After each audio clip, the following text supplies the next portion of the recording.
All right, our next group of speakers is from Drake University. We'll be starting with Jason Grout, and we'll have his students Ira, Stephen, and Byron talking about various new technologies, Interact, database, towards the end, I think, and a single cell server to start with. So. Right, yeah, so there's going to be 3 talks.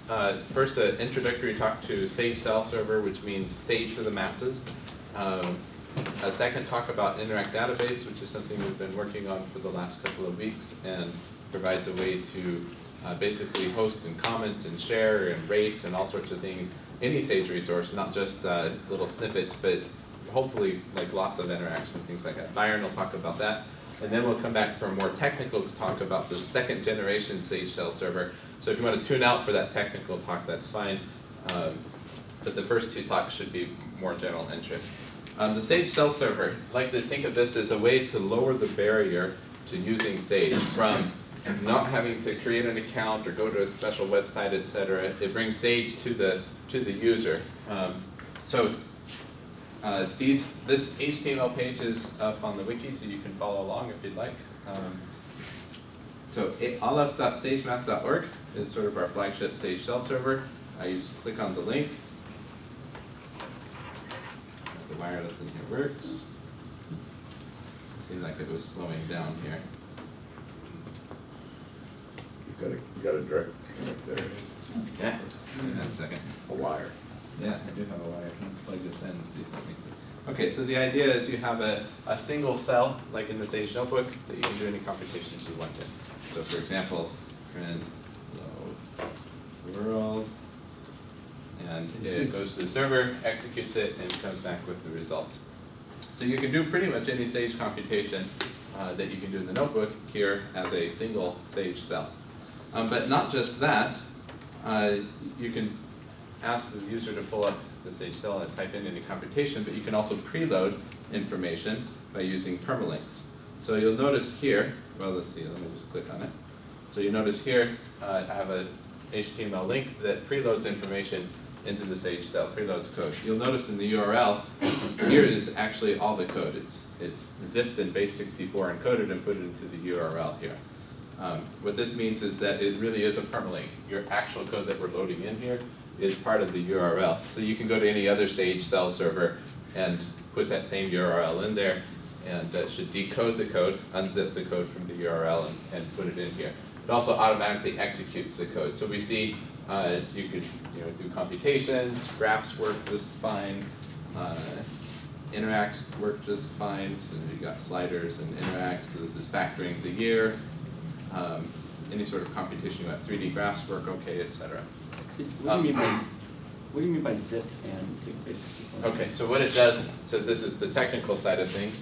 What it does, let me introduce these 2 links here. So there's 2 links to do permalinks, and then I'll talk about what they're doing. There's a permalink and a short and temporary link. You notice when you click on the permalink, or if you copied it and pasted it somewhere, it's exactly what I just had up here. The Sage Cell Server, and then a URL parameter z equals, and then a bunch of gobbledygook. What this gobbledygook is we took the code in the cell, we zipped up the code, and then we base64 encoded the zip, and then slammed it in the URL. Does that make sense? Yeah. So anybody should be able to decode the code from this URL. So if you have multi-line things that you want to send, that's what you need to do. If you have, Versus, what do you mean? When I was trying to do like send multi-line things to Uh-huh. the web service, Uh-huh. I would get errors back. But if so I was doing something wrong. Maybe this is what I need to do. You're doing something different. Yeah, so we can talk about what you need to do later. Sometimes there's too much code in here. Typically URLs are limited about 1,024 characters, and sometimes even after you zip the code, it's too long. So we have what we call short and temporary links. What these are, every code input is stored in a database on this server, and what this is just a little key to that input in the database. You'll notice up there it's just a lot shorter link. What this means is that it's temporary, as in if you go to a different server, it won't know what the input is. And if we end up like clearing our database, like we might do in a year or something like that, if we clear our database, you won't have the inputs anymore. So if you want it to be a true permanent link, this is the one to go to. but sometimes it'll be too long and you just have to go with the temporary link. Question? And if you modify the code after, after Yep. sending the short temporary link, it modifies the stuff. So every time you, let's see. Okay, so you notice the, so I have the temporary permalink up here right now. Let me go back. Notice the first letter of the zip code is EJX. Every time you submit, the permalink is refreshed. I think the zip header is that EJX part. Anyway, the rest of the stuff is different now. So every time you submit, it refreshes these links to be whatever you just submitted. Other questions? So permalinks make this even way more powerful than it was before. You'll notice that, let me go back to my talk here. So one place, for example, I used it is in class. If you can click on the link to pull up some Calculus 3 notes that I was using a more method style Calculus 3 class. And here's one of the problems that we had in the Calculus 3 class. This was trying to help them understand that the gradient is perpendicular to level sets, level curves. And so this is a more method style class, so we're asking them to come up with this relationship between the gradient vector field and the level curves. And the way we had them do it is we had them draw a bunch of things and try to guess the pattern. But you notice off to the side, a lot of times we had these little C Sage links. And what these Sage links are these permalinks. So if you click on the Sage link, it does the drawing that they were supposed to do so they can check their work. Students loved this. They absolutely loved this, especially for like really hard, time-consuming graphs like this. And the cool thing about it is it gradually introduces them to Sage, because you notice that the code is for the first problem, but we're asking them to do several to see the pattern in. And it's easy for them to modify code versus come up with all the code on their own. So they could go to the second problem and modify it, and the students really seem to enjoy this. In fact, there's two versions of these notes, an instructor version and a classroom version, or a student version. And we put the permalinks for actually the actual code for these two problems in the instructor version, so that when they're pulling it up in class, they can check the students or just show a nice picture of what it should look like. Students really seem to love this, and it really lowered the barrier for students to start using Sage, because they have lots of very easy to access examples that they can just modify and start right away working with. But you can do more than just point them to a Sage website. As Jane mentioned, you can embed it in any web page. If you click on this link, I'll just click on it. Here's the instructions. Here's an example page that embeds two Sage cells inside of the web page, and you can modify this. And this page is full of lots of different options to hide things and to change the text for the evaluate button and to automatically execute things. And there's lots of options for embedding, and they're listed in this page. Just a couple of examples of embedding. You might not recognize this, but UPS.edu is Rob Beezer's institution, and here's his homepage. And you'll notice that in his homepage, you can analyze a Peterson graph, and you can calculate a factorial, and there's a 3D plot. If I'm brave, I'll see if it'll work. It takes a few seconds for my computer to download the JMOL and to get the plot to work. There we are. So there's a 3D plot that just embedded straight into his web page. So again, and there's an interact. If you activate it, you can see on his web page he promotes Sage and promotes it in a way that people can immediately start using it. Another website would be the website for this grant, utmost.amap.org. If you go to this website and go to the bottom, there's I guess for general interest, we have a news section of the website. You'll notice this Sage Days right here. But there's lots of other resources on the website that you might enjoy browsing through. But one of the things is we talked about embedding Sage cells into a page. So things like, I'm going to do this one, making graph paper. So this is from, I think, Jeff Denny, who was a workshop participant this last year. And it also illustrates that the Sage cell can produce files that you can download. So this makes graph paper with certain parameters, and then gives you the PDF here, and you can download the PDF. So it really is like the Sage Notebook, where you can generate things and let people download things. And the Sage Wiki. So for a long time, we had a bunch of Interact examples on the Sage Wiki. Byron Barber went through the Sage Wiki and converted all of these. We wrote a short plugin for the Sage Wiki to embed Sage cells, and now all the ones that work anyway are live on the Sage Wiki, so that all these interacts are live. And anybody that's putting stuff up on the Sage Wiki can embed an Interact if they'd like, pretty easily. Just edit the source of the page and you'll see the commands to do it. This is more than just embedding in a web page or an easy resource to point people to. It's also a web service, as in it's not just for web stuff, but anybody that can post to a URL and get stuff back can interact with this to treat it as a Sage computation web service. So there's other iPhone and Android apps on the various app stores that use this service to do Sage computation. So there's links here. If you go to the talk page on the wiki, you can go to the links. The Android app, I think, right, we changed protocol versions just a little while ago, and I think the Android app currently is broken, but can be updated quickly, pretty easily to work again.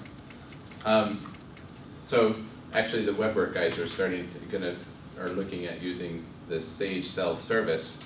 In other words, you send a computation and you get the results back to do like WebWork answer evaluators, so you can check a student's answer or do some computations in Sage inside of your WebWork problem. This is a very preliminary proof of concept experiment, but it was inspired by Hood College moving from MathCAD and in a sense complaining that, man, it was so nice in MathCAD that you could just like put text here and a computation there and text here. It's just really easy to like build a really nice something or other.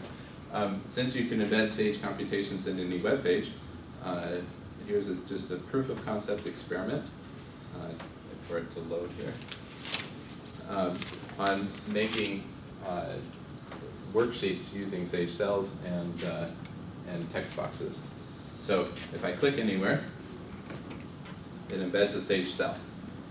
If I shift click anywhere, it embeds a little text box. This is the int x dx, and it uses MathJax. And I can move things around, etc. And this Sage cell really should be over here. Print I. I can do the computation. No, it should be like right there, etc. And I can embed, another Sage cell, another explanatory box, etc. I save, etc. And then when I'm done, I can click frozen page, and then it gives me an HTML page that looks like it. So it's an easy way to author pages using the Sage cell. Now this is like just barely limping along working. It's just a proof of concept. What I'm hoping is that somebody that it really is an expert at doing CSS and HTML5 and all sorts of web development takes something like this and just runs with it. It would be nice if you could point students to this and say, make your lab report. There you go, and submit an HTML page or something. Or you could use this to design a tutorial or something. Anyways, just an experiment from the last week.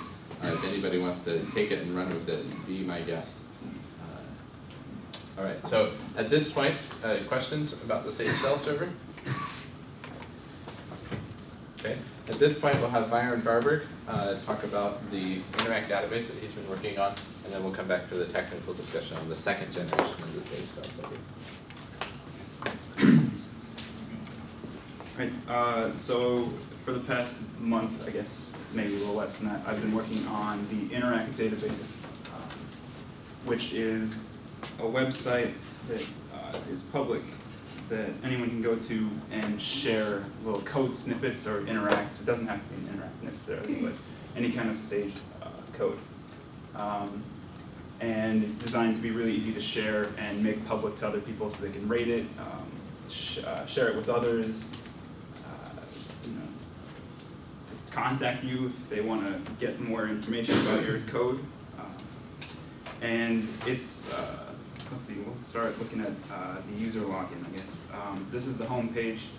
It's just real basic, couple of embedded Sage cells that you can evaluate and see some examples. These are not mine, by the way. I took these from the wiki. but it's open to, it uses OpenID, so you can log in using a Google account or, or anything that uses OpenID. So you go ahead and click log in. It's going to default to JSON, but I'm going to go ahead and use mine.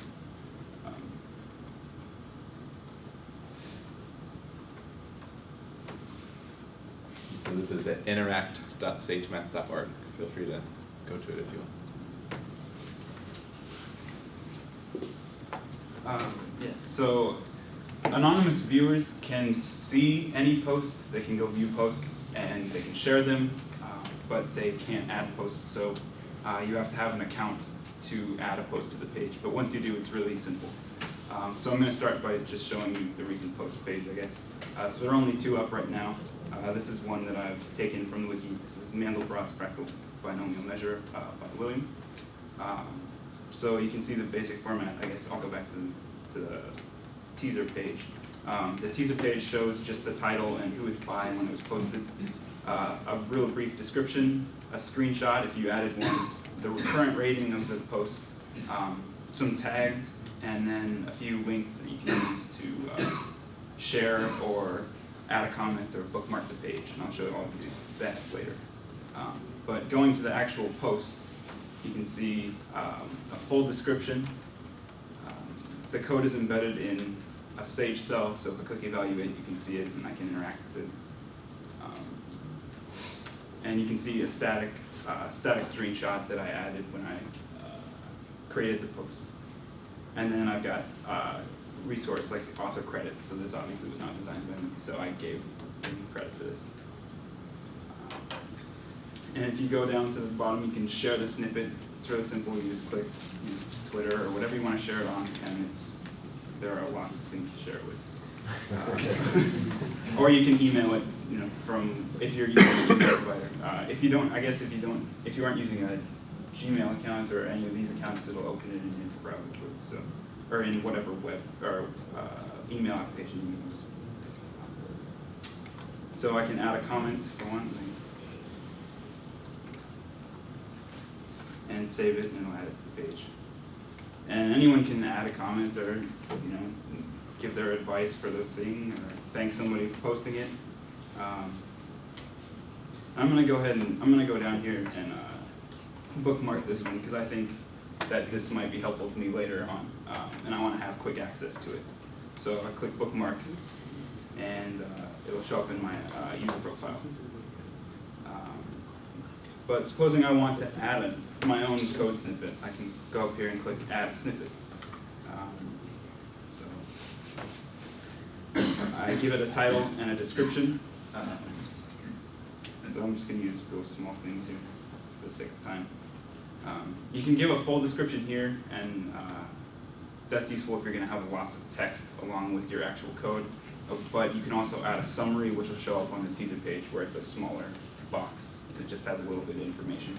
So if you have something specific that you want it to say, otherwise it'll just trim whatever's in the full description. You can add your code, so I'm just going to say, print hi. And you can evaluate it right on the page. So this is useful for debugging if you're trying to add code and you want to make sure that it works before you post it and other people try it. So you can test it here and say, that's not quite what I wanted, so hello. And then add a tag to your post so that it can be searchable by taxonomy. Say this is a test, so simple print, whatever you want it to be searchable by. I'm going to go ahead and add fractal, even though it's not a fractal, just so that I'll do that later. I'm not going to add an image necessarily right now because I don't know where any images are on Jason's computer. But you can upload any image and it'll add it to your page as well. And I don't need to give author credit for this one. So, but supposing you did, you could say, author Jason Grout.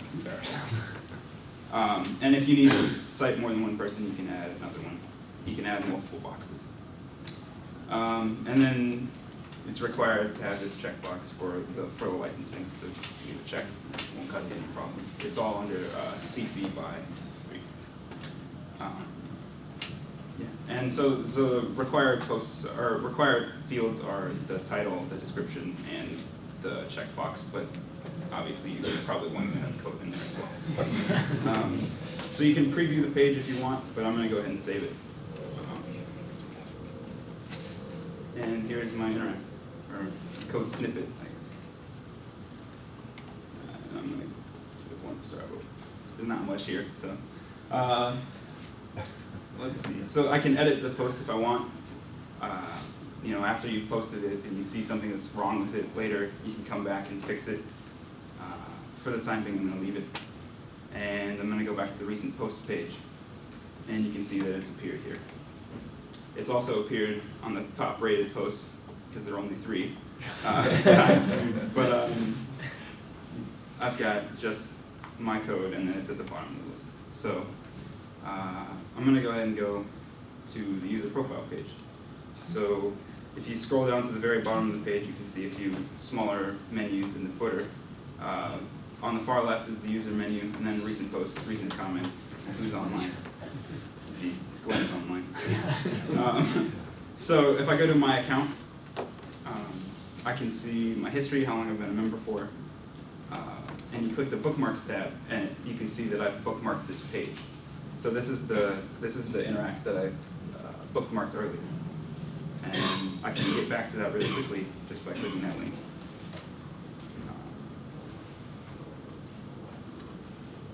I've also got a tab for posts, and this will show any posts that I've done.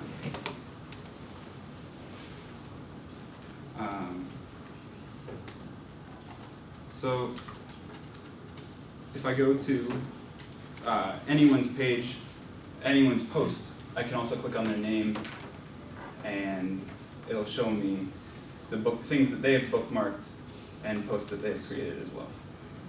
And then I can also contact them if they have that. You can edit that in your profile, I guess. You can set it up so that they can contact you, and it'll keep your email private, but they will be able to send you an email with any message they want. And that's really the basics, I guess. It's designed pretty much just to let you share code snippets or interacts easily, publicly, and in a way that uses the Sage Cell server so that it can be, code can be evaluated and shared like that. So, Can you talk about the backend suggestions? yeah, oh, yeah. Right now, the FAQ, eventually, hopefully it'll be a little bit better documentation. But right now, there are just a few things on there about how you edit your own interact snippet. And on the suggestions page, this is still very much in development. I just started this a couple weeks ago. So any suggestions you have for what could improve the site would be really helpful. So if you'd like, you can post a comment here, or you can send me an email. So I This is a question.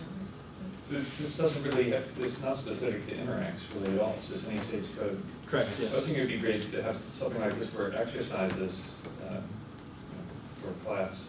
You can post, if you have a nice Sage exercise Mhm. that you wanted to share, you could post it up here. It's Yeah. nice that people could rate them also. Yeah, it's not, yeah, like I said, it's not specific, and like you said, it's not specific to Interact. It's any code snippet you like. But Interact being the name of Interact, it's a good way to say Interact. You can interact with other people and post your interacts, so, yeah. I think we could even add it, I assume it's pretty easy to add another field to upload or upload an SWS file, so like the Sage Calculus Labs would be easy to, any SWS file that you wanted to share. What we're trying to do is create sort of a hub for being able to share Sage resources, right? Including snippets as well as like complete worksheets if you wanted to. You built this on top of something else that's doing all your logins and things? Say again? Have you built this site on top of some other software that's? Yeah, this is using the Drupal content management system. So I guess this is one thing I could say is I've created, a little bit more on the technical side, I've created a custom field, a custom module for this a Sage cell. So it adds it as anyone could use this module to add a Sage cell field to their Drupal site. So if you use a Drupal site, you can install this module and use it on any form that you want to create. So that's also public. I think it's on my GitHub, and working on maybe getting it posted to Drupal. I was just, I didn't realize there were initially only 3 posts on this, but I just don't have really a way to look at just archived posts or anything. Like, besides just searching for a given type of thing, are you going to have any sort of archive that you can look for? I don't have it right now, but I could definitely have Does it on the homepage, if you're logged in, does the homepage not list all of them? it. No. That's what I chose. Oh, Give it So there's no place that just lists like all of them, you can just page through them next or something, right? No. Okay. Yeah.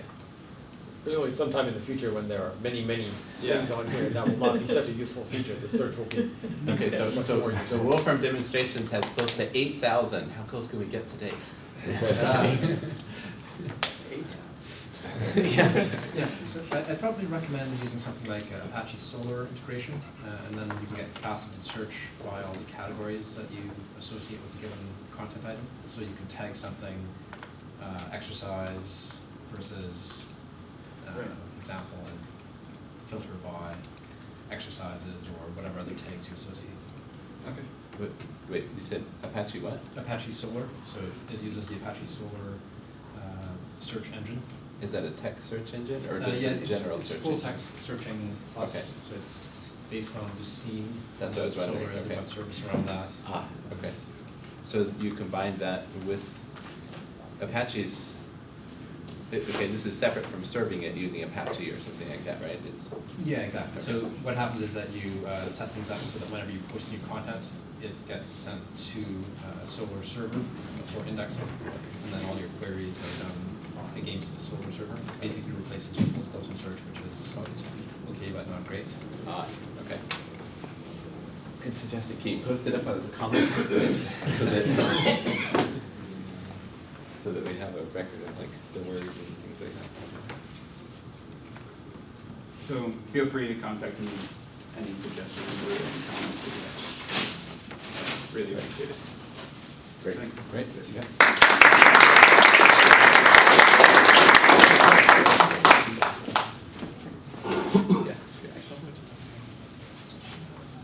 Okay, so now a more technical talk about the next generation. We're really excited about the next generation of the Sage Cell server. There's a lot of technologies that we couldn't use last year so much, but over the last year, IPython in particular has developed to the point where it makes a lot of sense to use a new architecture that makes things a lot more scalable and a lot faster, interactive, etc. So, hello everyone. Ira and I are going to talk about, like Professor Grout said, the newer architecture that we're using for the Sage Cell server. So it'll be a little more typical, so if you're not interested, go to interact.sagemath.org and play with Byron stuff. We're going to... Sorry. Ooh. Hang on. Figuring out lights here. Take a second. So we're going to start by just sort of drawing up the two architectures and comparing them for you. Give it a second.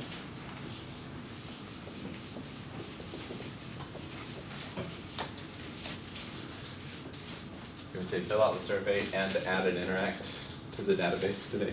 Here you go. Architecture wars. Architecture wars. Architecture comparison. Who has the better architecture?